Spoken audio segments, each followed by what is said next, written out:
안녕하세요. 왜 할인 안 해줘요의 연출을 맡은 최주연입니다. 왜 할인 안 해줘요는 도서정가제를 둘러싼 다양한 논의를 담은 다큐멘터리입니다. 현재까지도 도서정가제를 찬성하는 또는 반대하는 사람들이 존재하는데요. 많은 사람들이 이에 관심을 갖고 의견을 내므로써 해당 정책이 보다 나은 방향으로 발전했으면 하는 마음에 기획하게 되었습니다. 감사합니다. 2019년 한 청원 글이 올라왔다. 도서정가제 폐지를 요구하는 글이었다. 해당 청원은 20만 명 이상의 동의를 얻었고 인터넷은 도서정가제를 둘러싼 논의로 뜨거워졌다. 책을 좋아하는 나에게 해당 논의는 흥미 그 자체였다.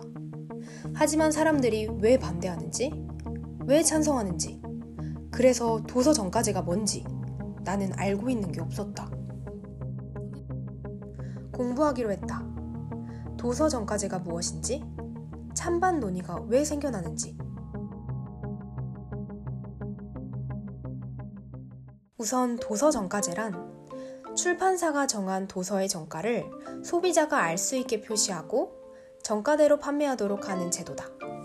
출판사가 책의 가격을 12,000원으로 정하면 서점은 해당 책을 12,000원 이하로 팔 수 없다. 할인이 아예 불가능한 건 아니지만 퍼센트를 제한하고 있다.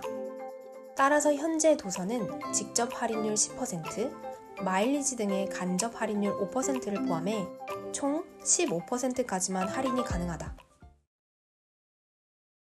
도서정가제는 처음 시행된 2003년부터 3년마다 개정되어 왔는데 2020년 개정을 앞두고 도서정가제 폐지를 요구하는 청원글이 올라왔다. 동네 서점을 살리기 위해 시행되었지만 실제 서점은 계속 줄어들었다. 독서 인구 감소, 매출 규모 감소, 도서 평균 발행 부수 감소, 하지만 평균 책값은 상승.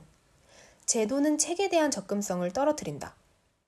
지식 전달의 매체로서 책은 언제나 구할 수 있는 곳에 저렴한 가격으로 공급되어야 한다.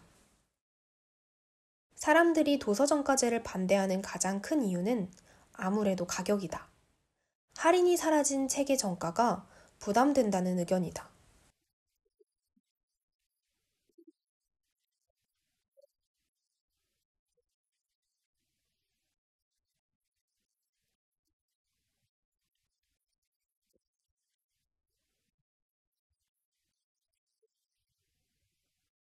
가격처럼 체감되는 단점에 비해 눈에 띄는 효과가 없다는 문제점도 제기한다. 도서정가제를 하게 되면은 그 목적에 맞게 그 도서정가제라는 수단을 잘 설계가 돼야 된다는 겁니다. 작은 출판사는 점점 없어져 가고 경쟁력 잃어가고 신인 작가들에게는 신인 작가 등단은 거의 지금은 종이책으로 신인 작가가 등단하는 일은 거의 없어졌어요. 그럼 도서 소비자는 어떤가? 정말 양질의 책을 좀 더 저렴하게 구매했느냐? 그런 일 없다. 안 됐다. 소비자들이 제일로 피해를 본다. 결과적으로는. 이 밖에도 신간 구간 구분 없이 할인을 제한해 팔리지 않는 구간은 쌓일 수밖에 없으며 간접 할인, 즉 마일리지는 대형 서점에서 주로 사용하기 때문에 동네 서점을 위한다는 제도의 취지와 맞지 않다는 목소리도 있다. 책이 더 많이 팔리거나 저자에게 소득이 더 많이 돌아가거나 출판사들이 경영난을 해소하거나 이런 점들이 다 부진한데 또 책값이 상당히 부담이 된다. 책이 너무 비싸다라고 느끼는 소비자들은 할인되지 않은 할인의 경로가 아무것도 없다. 이런 생각하에서 책을 아예 사지 않는. 그럼 도서정가제는 나쁜 법일까? 찾아보니 도서정가제를 지키려는 사람도 많았다. 폐지 반대 SNS 서명운동부터 책도 출간되었고 작가 등 관련 업계 종사자들 역시 나서서 제도를 지지했다. 한국서점조합연합회의 통계에 따르면 서점은 꾸준히 줄어들었지만 2014년 법 개정 이후 감소폭이 크게 완화된 것을 알 수 있다. 특히 2015년 100여 개에 불과했던 독립책방들은 2020년 650개로 늘어났다. 또 기존의 베스트셀러는 할인율 높은 구간 서적이 대부분이었지만 2014년 개정 후 신간도 베스트셀러에 올랐다. 이는 신간 출판소의 증가를 북돋아준다. 책은 일반 상품과 달리 단순히 물건을 사는 그런 행위가 아니라 문하고 어떤 부분을 일정 보호해줘야 되는 어떤 부분들이 제도적으로 필요하다고 많이 느낍니다.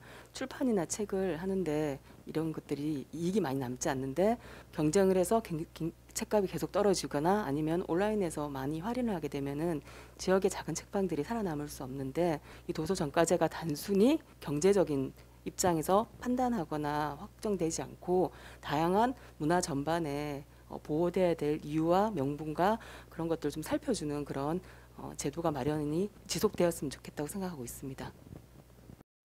도서정가제의 효과와 더불어 제도가 사라지면 생겨날 문제점도 제시한다. 제도가 사라진다면 당장은 책 가격이 저렴해지는 것 같아도 할인을 짐작해 정가가 높게 책정될 확률이 생긴다고 말한다. 자본력이 비교적 부족한 영세서점, 출판사들은 할인 경쟁에 못 이겨 폐업하게 될 것이라고 얘기한다. 마지막으로 내용이 아닌 가격으로 경쟁하게 되면 잘 팔리는 책만 양성될 것이며 이는 책의 다양성 저하로 이어진다고 말한다. 도서정가제를 사실 폐지하자는 입장에서는 책의 가격이 독서 인구를 많이 줄인다는 입장이 좀 많이 강한 것 같고요. 사실 이 부분에 대해서는 생각해 볼 문제인 것 같아요.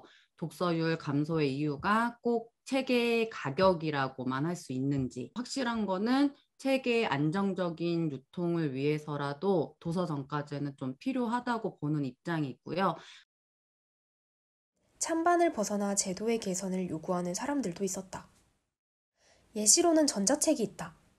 인쇄비나 유통비가 들지 않음에도 일반 종이책과 같은 제도를 적용하는 건 오류가 있다는 주장이다. 이제 완벽한 도서정가제는 사실 없는 것 같으니까 독자의 입장, 그리고 동네 책방, 서점의 입장, 전문가들이 충분히 좀 논의를 해서 지금의 도서정가제에서는 약간 변화된 그런 좀 변화는 있어야 될 것 같다고 생각이 듭니다. 여러분들은 책이 주는 의미가 무엇인지 그거에 대한 대답을 좀 고민을 하면서 도서정가제를 바라보면 도움이 훨씬 더 될 것 같습니다. 이상입니다. 네. 2020년 정부는 도서정가제를 폐지하지 않았고 작은 개정을 제외하곤 현행 유지를 선택했다. 도서정가제가 나아가야 할 방향은 어디일까? 작은 서점들이 보호받고 독자들이 반가워하고 책의 가치가 보존되는 방향 말이다. 각자의 위치와 의미, 시선이 다르기에 절충은 쉽지 않겠지만 그럴수록 더욱 관심 갖고 귀 기울여야 한다. 나도 그럴 것이다. 작은 학생일 뿐이지만 책을 사랑하는 사람이기 때문이다.